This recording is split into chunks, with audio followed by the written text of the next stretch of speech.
தந்தையே, தலை நிமிர செய்பவர் நீரே. தகப்பனே தந்தையே, தலை நிமிர செய்பவர் நீரே.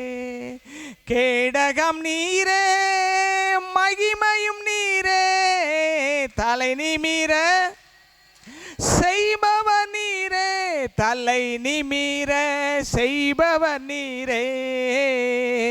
தலை நிமிர தகப்பனே தந்தையே, தலை நிமிர செய்பவர் நீரே. அன்பு தகப்பனே, என்னோடும் சபையோடு பேசும் இயேசுவின் நாமத்தில் ஜெபிக்கிற நல்ல பிதாவே, ஆமென். ஹல்லேலூயா. எத்தனை பேர் சந்தோஷமா இருக்கீங்க? பக்கத்தில் கை கொடுத்து நான் சந்தோஷமா இருக்கிறேன், நீங்களும் சந்தோஷமா இருங்கள் சொல்லுங்க. ஹல்லேலூயா. ஏசாயா தீர்க்கதரிசன புஸ்தகம் 41ஆம் அதிகாரத்தில் 12ஆம் வசனம் நமக்கு இந்த மாதத்தில் தேவன் தியானிக்கும்படியாக கொடுத்த வசனம்.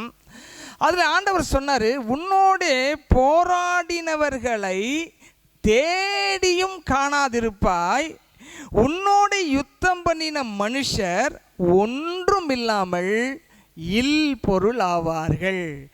இந்த வார்த்தை எழுத்தின்படி என்னுடைய வாழ்க்கையில நடந்து கொண்டிருக்கிறது அப்படின்னு விசுவாசிக்கிறவங்க ஒரு அள்ளியில சொல்லுங்க பார்க்கலாம். உங்களுக்கு எதிராக போராடினவர்களை தேடியும் காண மாட்டீர்கள். அப்படிப்பட்ட வல்லமைகள், அப்படிப்பட்ட மனித கிரிகைகள், பிசாசின் கிரிகைகளை தேவன் அழிச்சு போட்டிருக்கிறார். கரங்களை தட்டி கர்த்தருக்கு நன்றி சொல்லுவோம். அதை சார்ந்த இன்னொரு வார்த்தையை உங்களுக்கு சொல்ல விரும்புகிறேன். செப்பனியா தீர்க்கதரிசன புஸ்தகம் 3ஆம் அதிகாரம் 15ஆம் வசனம். செப்பனியா தீர்க்கதரிசன புஸ்தகம் 3ஆம் அதிகாரம் 15ஆம் வசனம். செப்பனியா 3ஆம் அதிகாரம் 15ஆம் வசனம். அங்க என்ன போட்டிருக்குன்னா, கர்த்தர் உன் ஆக்கினையை அகற்றி உன் சத்துருக்களை விலக்கினார், இஸ்ரவேலின் ராஜாவாகிய கர்த்தர் உன் நடுவில் இருக்கிறார், இனி தீங்கை காணாதிருப்பாய். கரங்களை தட்டி உற்சாகமாக, இனி தீங்கை காணாதிருப்பேன். தீமை என் வாழ்க்கையில வராது. உனக்கு எதிராகவே ஆயுதம் வாய்க்காதே, உனக்கு எதிராகவே ஆயுதம் வாய்க்காதே. உன்னை அழைத்தவர் உண்மை தேவன், தம் தாசருக்கு நீதியவர். உன்னை அழைத்தவர் உண்மை தேவன், தம் தாசருக்கு நீதியவர். எண்ணி எண்ணி துதி செய்வாய், என்னை கடங்காத கிருபைகளுக்காய். இந்த நாள் வரை தம்புயமே இன்பம் தாங்கிடும் நாமமே. எண்ணி எண்ணி துதி செய்வாய். அல்லேலூயா. ஆண்டவர் பாருங்க என்ன செய்தாரு. மறுபடியும் அந்த வசனத்தை வாசிங்க. ஆண்டவர் உன் ஆக்கினையை அகற்றி விட்டார். உனக்கு வர வேண்டிய தண்டனை நியாயமானதுதான், அந்த தண்டனை கூட அகற்றிட்டார். அது உன்னுடைய நீதினால அல்ல, அவருடைய இரக்கத்தினாலே. நீ தவறு செய்தது உண்மை, வழிமாறி போனது உண்மை, தடுமாறி விழுந்தது உண்மை. ஆனால் ஆண்டவர் உன் மீது இரக்க வைத்து அன்பு வைத்து அந்த ஆக்கினையை உன்னை விட்டு அகற்றினார். அதனால நீ தீங்க காண மாட்டாய். உன்னுடைய நீதியோ ஜெபமோ மற்ற எதுவுமே கிடையாது. அவர் உண்மையில் வைத்த இரக்கத்தினாலே ஆக்கினை உனக்கு இல்லை, தண்டனை உனக்கு இல்லை, தீமை உனக்கு இல்லை. மனிதர்கள் உன்னை மேற்கொள்ள முடியாது, அந்த வல்லமைகள் உன்னை மேற்கொள்ள முடியாது, முடியவே முடியாது, முடியவே முடியாது. இனி தீங்கை காணாதிருப்பாய். சத்துரு உன்னை விழ வச்சு மேற்கொள்ளலாம் நினைச்சான். மனிதர்கள் உன்னை விழ வச்சு மேற்கொள்ள நினைச்சாங்க. இனி அது நடக்கவே நடக்காது. ஏனென்றால் ஜெய கிறிஸ்து எனக்கு முன்பாக சென்று கொண்டிருக்கிறார். வெற்றி வேந்தன் எனக்கு முன்பாக சென்று கொண்டிருக்கிறார். ஆகவே நான் தீங்கை காண மாட்டேன். இருதயத்தில் தட்டி சொல்லுங்க, நான் தீங்கை காண மாட்டேன். என் குடும்பம் தீங்கை காணாது. என் பிள்ளைகள் தீங்கை காண மாட்டார்கள்.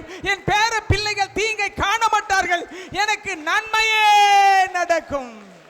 எனக்கு மகிழ்ச்சியே உண்டாகும். எனக்கு பலனே உண்டாகும். அல்லேலூயா, அல்லேலூயா. ஆண்டவர் உடைச்சார்னா ஆண்டவர் உடைப்பார். ஆண்டவர் இடிச்சார்னா ஆண்டவர் கட்டி வைப்பார். அல்லேலூயா. எல்லாவற்றையும் செய்கிறவர் அவர்தான். அவர் துன்பத்தையும் அனுமதிப்பார், அந்த துன்பத்தையே இன்பமாக மாற்றுவார். அவர் பல போராட்டங்கள் அனுப்பி போராட்டங்கள் வெற்றியும் தருவார். எல்லாம் உங்க கண்ட்ரோல்ல வர்றதுக்காக, எல்லாரும் உங்கள் கண்ட்ரோல்ல வர்றதுக்காக கர்த்தர் உங்களை வித்தியாசமாய் நடத்துவார். அப்படி நடத்தும் போது சோர்ந்து போகாதீர்கள்.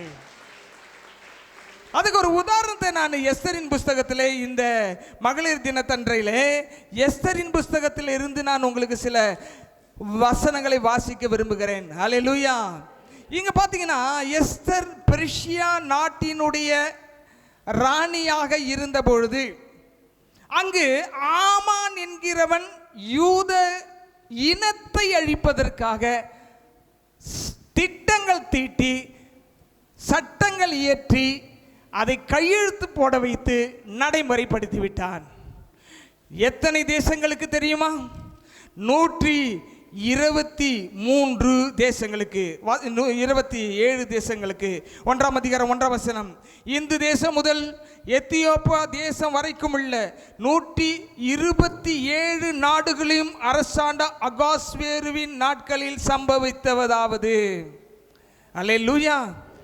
அந்த அகாஸ்வேரின் ராஜ்ய நாட்களிலே எஸ்தர் பட்டத்து ராணியாக இருக்கும் பொழுது ஆமான் என்கிறவன் என்ன செய்தான் என்றால், 127 நாடுகள் இருக்கிற இப்படிப்பட்ட மக்களை அழித்தொழிக்க வேண்டும், துடை தெரிய வேண்டும் என்று கங்கணம் கட்டிக்கொண்டு ரகசியமாய் திட்டங்களை தீட்டி அதை ராஜா புரிந்து கொள்வதற்கு முன்பதாகவே, அதை மறைந்திருக்கிற சதியை புரிந்து கொள்வதற்கு முன்பதாக நடைமுறைப்படுத்தி சீல் வைத்து கையெழுத்து போட்டாச்சு.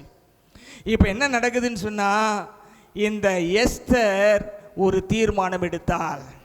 நீங்கள் உங்களுக்கு நான் இன்றைக்கு சொல்லுகிறேன், அருமையான சகோதரிகளுக்கு சொல்லுகிறேன், தாய்மார்களுக்கு சொல்லுகிறேன், சிறு பிள்ளைகளுக்கு சொல்லுகிறேன், உங்கள் இனத்தை, உங்கள் ஜனத்தை மீட்க வேண்டும் என்றால் இந்த நாளிலே நீங்கள் ஒரு சூழலை எடுக்க வேண்டும். என்ன தெரியுமா? நான் என் இனத்திற்காக எதை வேண்டுமானாலும் செய்வேன் என்ற ஒரு உறுதிமொழி எடுக்க வேண்டும். இந்த அழிவை திட்டமிட்ட பிறகு அந்த ராஜ்யத்திலே பலவிதமான காரியங்கள் நடக்கிறது. இப்படி நடக்கும் பொழுது என்ன நடக்குது சொன்னா, மொர்தெகாய்க்கு நியூஸ் வருகிறது, யூத இனம் அழிக்கப்பட்டு முடிக்கப்பட போகிறது. அப்ப இந்த காரியத்தை நடந்து கொண்டிருக்கிற சமயத்தில் 3ஆம் அதிகாரத்தை கேளுங்க, 1ஆம் வசனம்.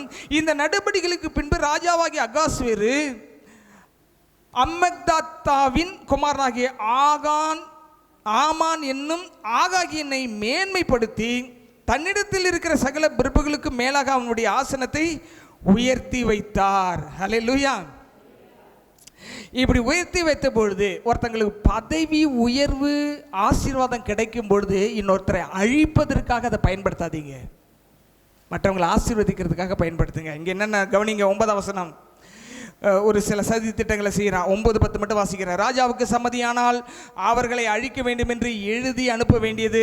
அப்பொழுது நான் ராஜாவின் கஜானாவிலே கொண்டு வந்து செலுத்த 10,000 தாலந்து வெள்ளியை எண்ணி காரியக்காரர் கையில் கொடுப்பேன் என்றான். அப்பொழுது ராஜா தன் கையில் இருக்கிற தன் மோதிரத்தை கழற்றி அதை ஆகாகியனாகிய அர்மெகதாத்தாவின் குமாரனும் யூதரின் சத்துருமாகிய ஆமானிடத்தில் கொடுத்து, ஆமனை நோக்கி, அந்த வெள்ளியை நீ வைத்துக்கொள், அந்த ஜனத்துக்கு உன் இஷ்டப்படி செய்யலாம் என்றான்.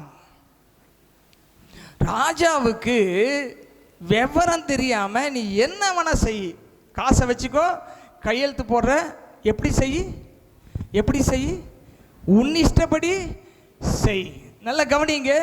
நம்முடைய வாழ்க்கை இவ்வளவுதான் முடிய போது, இதுக்கு மேல ஒண்ணுமே கிடையாது அப்படின்னு நீங்க நினைக்கும் போது, ஒரு நிமிஷம் உங்களை படைத்த தேவனை நோக்கி பார்க்கணும். ஒரு நிமிஷம் அவரை நோக்கி பார்க்கணும். ஒரு நிமிஷம் நீங்க நோக்கி பார்க்கும்போது காரியத்தை தலை கீழாய் மாற்றுகிற தேவ வல்லமை பரலோகத்தில் இருந்து இறங்கி வரும். அதுக்கப்புறம் நடந்ததெல்லாம் உங்களுக்கு தெரியாத விஷயம் இல்லை. சுருக்கமாக நான் சொல்லி முடிக்க விரும்புகிறேன். என்ன நடக்குதுன்னு சொன்னா, 3 நாளும் உபவாசிக்கிறார்கள். 4ஆம் அதிகாரம் 15-16. அப்பொழுது எஸ்தர் மொர்தெகாய்க்கு மறுபடியும் சொல்ல சொன்னதாவது, நீ போய் சூசானில் இருக்கிற யூதரையெல்லாம் கூடி வர செய்து 3 நாள் அல்லும் பகலும் புசியாமலும் குடியாமலும் இருந்து எனக்காக உபவாசம் பண்ணுங்கள், நானும் என் தாதிமாரும் உபவாசம் பண்ணுவோம். இவ்விதமாய் சட்டத்தை மீறி, என்னவா, எதை மீறி? சட்டத்தை மீறி ராஜாவின் இடத்தில் பிரவேசிப்பேன், நான் செத்தாலும் சாகிறேன் என்று சொல்ல சொன்னார். இதாங்க இனப்பற்று. இது இனப்பற்று. என்னுடைய சொந்தம் பந்தங்கள் ரத்தம் சம்பந்தப்பட்ட மக்கள் நரகத்துக்கு போய்விடக்கூடாது நினைக்கிற ஒரு ரட்சிக்கப்பட்ட மகள் இருப்பாள் என்றால், அவள் சொல்லுவாள், நான் உபவாசித்து ஜெபிப்பேன், நான் தேவ சமூகத்துக்கு போவேன், தேவனிடத்தில் என் விண்ணப்பத்தை வைப்பேன், நான் செத்தாலும் சாகிறேன், பரவாயில்ல, ஒரு இனம் காப்பாற்றப்படட்டும். அல்லேலூயா. அப்படி சொன்ன பிறகு என்ன நடக்குது பார்த்தீங்கன்னா, அதே போல ஜெபிக்கிறார்கள், அதே போல ஜெபிக்கிறார்கள். அல்லேலூயா, அல்லேலூயா. இப்படி சொன்ன பிறகு நடக்கிறதான தலைகீழான மாற்றத்தை பாருங்க. எப்பயுமே நல்லா கவனிங்க. குறைஞ்சது ஒரு விஷயத்துக்கு 3 நாள் இரவும் பகலும் ஜெபம் பண்ணுங்க. சாப்பிட்றது தண்ணி குடிக்கிறது உங்களை பொறுத்து. ஆனால் ஒரு நாளைக்கு 24 மணி நேரம், ஒரு 10 மணி நேரம் 10 மணி நேரம் 30 மணி நேரம் ஜெபிங்க. ஜெபிச்சுட்டு ஒரு முடிவு எடுங்க. சும்மா இயேசுவின் நாமத்தில் கேட்கிற நல்ல பிதா, அவ்வளோதான் ஜெபம். அப்படி பண்ணக்கூடாது. எஸ்தர் பாருங்க, அல்லும் பகலும் 10 மணி நேரம் 10 மணி நேரம் 30 மணி நேரம் இல்லை 40 மணி நேரம் ஜெபத்தில் இருங்க. ஜெபத்தில் இருந்து ஒரு காரியத்தை செய்யுங்க. அந்த காரியம் வெற்றி பெறும். தோல்வி அடையாது, தோல்வி அடையாது, தோல்வி அடையாது. ஹல்லேலூயா, ஹல்லேலூயா. சரி, 5ஆம் அதிகாரத்தை பாருங்க, 2ஆம் வசனம். ராஜஸ்திரியாகிய எஸ்தர் முற்றத்தில் நிற்கிறதை கண்டபோது அவளுக்கு அவன் கண்களில் தயவு கிடைத்ததினால், அவளுக்கு அவன் கண்களில் தயவு கிடைத்ததினால் ராஜா தன் கையில் உள்ள பொற்செங்கோலை எஸ்தர் இடத்துக்கு நீட்டினான்.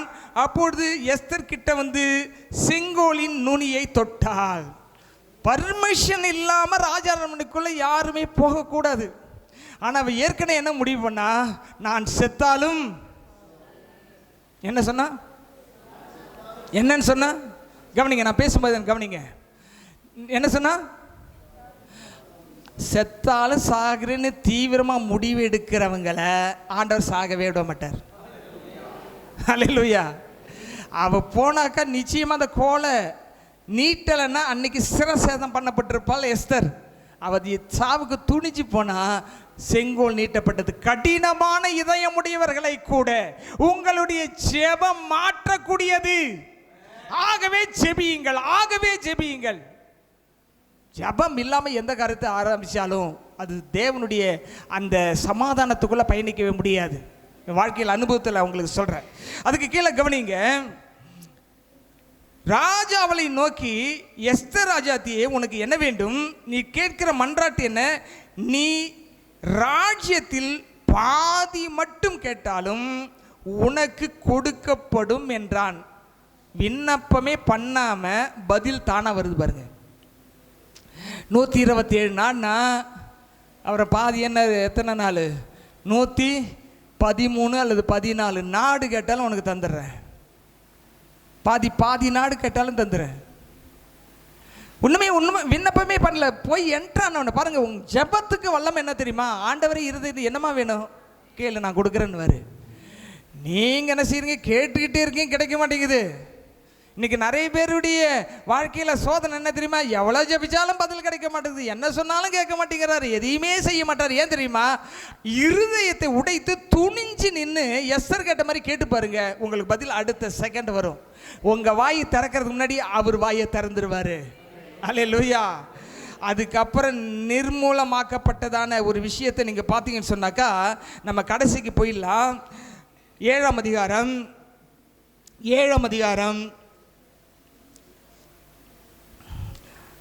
அதில் பெரிய கிளைமாக்ஸ் மாறுது. இப்போ 8ஆம் அதிகாரத்துக்கு நீங்கள் வாருங்க. 1ஆம் வசனம். அன்றைய தினம் அகாஸ்வேரு ராஜா யூதரின் சத்துருவாய் இருந்த ஆமானின் வீட்டை ராஜாத்தியாகிய எஸ்தருக்கு கொடுத்தான். மொர்தெகாய் ராஜ சமூகத்தில் வந்தான். அவன் தனக்கு இன்ன உறவு என்று எஸ்தர் அறிவித்திருந்தாள். கரங்களை தட்டி கத்திர மையப்படுத்துவோமா? நீங்கள் தேவனுக்கென்று துணிந்து நின்னீங்கன்னா கர்த்தர் உங்களை சார்ந்தவங்களை ராஜ சமூகத்தில் கொண்டு போய் உட்கார வைப்பார். ராஜ சமூகத்தில் கொண்டு வந்து உட்கார வைப்பார். அல்லேலூயா, அல்லேலூயா. ராஜா ஆமானின் கையில் இருந்த வாங்கி போட்ட தம்முடைய மோதிரத்தை எடுத்து அதை மொர்தெகாய்க்கு கொடுத்தான். எஸ்தர் மொர்தெகாயை ஆமானின் அரண்மனைக்கு அதிகாரியாக வைத்தாள். அல்லேலூயா. ஏன் ஆண்டவரை இவ்வளோ போராட்டம், ஏன் இவ்வளோ கஷ்டம், ஏன் இவ்வளோ துன்பம், ஏன் இவ்வளோ வியாதி, ஏன் இவ்வளோ நெருக்கடி? என்ன தெரியுமா? எல்லாத்தின் மீதும் அதிகாரியாக வைப்பதற்கு, எல்லாத்தையும் ஆளுகை செய்வதற்கு, எல்லாவற்றின் மேலும் ஜெயம் எடுப்பதற்கு கர்த்தர் இப்படி நடத்துகிறார், நடத்துகிறார், நடத்துகிறார், நடத்துகிறார், நடத்துகிறார். இன்றைக்கு உங்களை ஆக்கினைக்கு விலக்கி கர்த்தர் ஒரு வெற்றியை தருகிறார். போராட்டத்துக்கு முற்றுப்புள்ளி வைத்து விட்டார். இனி எல்லாம் வரவுகள் வருகிற நாட்கள், சமாதானம் வருகிற நாட்கள், உயர்வு வருகிற நாட்கள், பெரிய வாசல்களை பார்க்க போகிறீர்கள். உங்கள் கண்கள் காணக்கூடிய விஷயங்கள் உங்களால் நம்ப முடியாததாக இருக்கும். அல்லேலூயா, அல்லேலூயா. இதோ திறந்த வாசலை உணர்வுக்காக வைத்திருக்கிறேன், ஒருவன் அதை பூட்ட மாட்டான். படிப்பில் அறிவு கம்மியாக இருக்குன்னு நினைக்காதீங்க. நீங்கள் செபிச்சு பாருங்க, 100க்கு 100 எடுக்க ஆண்டவர் உதவி செய்வார். 60 தான் எடுக்கிறீங்கன்னா 80 எடுக்க உதவி செய்வார். 80 எடுத்தால் 90 எடுக்க உதவி செய்வார். அல்லேலூயா. ஆகவே இந்த நாளிலே இந்த வசனத்தை மறுபடி வாசித்து நம்ம முடிக்க போகிறோம். செப்பனியா புஸ்தகம் 3ஆம் அதிகாரம் 15ஆம் வசனம் என்ன சொல்லுகிறது? 3ஆம் அதிகாரம் 15 வசனம் என்ன சொல்லுகிறது? கர்த்தர் ஃபர்ஸ்ட்ல இருந்தே வாசிங்க. 15. கர்த்தர் உன் ஆக்கினைகளை அகற்றி உன் சத்துருக்களை விலக்கினார். இஸ்ரவேலின் ராஜாவாகிய எங்க இருக்காரு? உன் நடுவில் இருக்கிறார். எல்லாம் எழுந்து நின்று கையை உயர்த்தி, இனி நான் தீங்கை காண மாட்டேன். கடந்ததை நினைச்சிட்டு இருக்காங்க, போன வியாதி போன பிரச்சனையை நினைச்சிட்டு இருக்காங்க. கை உயர்த்தி சொல்லுங்க, இனி நான் தீங்கை காண மாட்டேன். சே எவ்ரிவன், எல்லாரும் சே, இனி தீங்கை காண மாட்டேன். நேற்றைக்கு ஆண்டவர் இந்த வசனத்தை கொடுத்தார் எனக்கு. எல்லாரும் சொல்லுங்க, சத்தமாய் சொல்லுங்க, சத்தமா ஆவியில நிரம்பி சொல்லுங்க, சத்தமா சொல்லுங்க, ஆங்கிலத்தில் சொல்லுங்க, தமிழ்ல சொல்லுங்க. He will no more. இனி தீங்கு இல்லை, இனி தீங்கை காண மாட்டேன். சத்தமாய் நீங்க சொல்ல தேவனுடைய அபிஷேகம் வல்லமையும் உங்க மேல வந்து இறங்கும். கர்த்தர் விடுதலை தருகிறார், வெற்றியை தருகிறார், மேன்மையை தருகிறார், திறந்த வாசலை வைக்கிறார், பொருளாதார கதவுகளை திறக்கிறார், சமாதான கதவுகளை திறக்கிறார், மகிழ்ச்சியின் கதவுகளை திறக்கிறார். குதூகலம் கொண்டாட்டமே என் இயேசுவின் சன்னிதானத்தில், குதூகலம் கொண்டாட்டமே என் இயேசுவின் சன்னிதானத்தில்.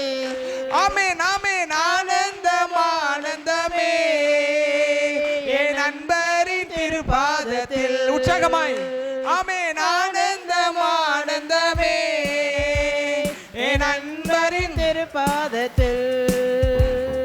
பாவமெல்லாம் பறந்தது, நோய்கள் எல்லாம் தீர்ந்தது இயேசுவின் ரத்தத்தினால். ஆமென். பாவமெல்லாம் பறந்தது, நோய்கள் எல்லாம் தீர்ந்தது இயேசுவின் ரத்தத்தினால். கிறிஸ்தவர்கள் வாழ்வு கிருபையால் மீட்பு பரிசுத்த ஆவியினால். ஆமென். கிறிஸ்தவர்கள் வாழ்வு கிருபையால் மீட்பு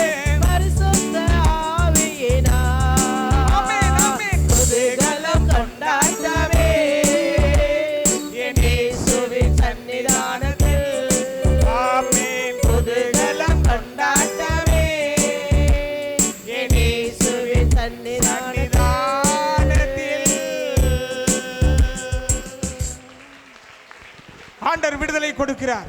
உங்க வீட்டுக்குள்ள தேவனுடைய வெளிச்சம் வருகிறது. உங்கள் இருதயத்தில் சமாதானம் வருகிறது. உங்கள் சரீரத்துக்கு சுகம் வருகிறது. பெற்றுக்கொள்ளுங்கள். விடுதலை வருகிறது. பெற்றுக்கொள்ளுங்கள். அதையே பேசுங்கள்.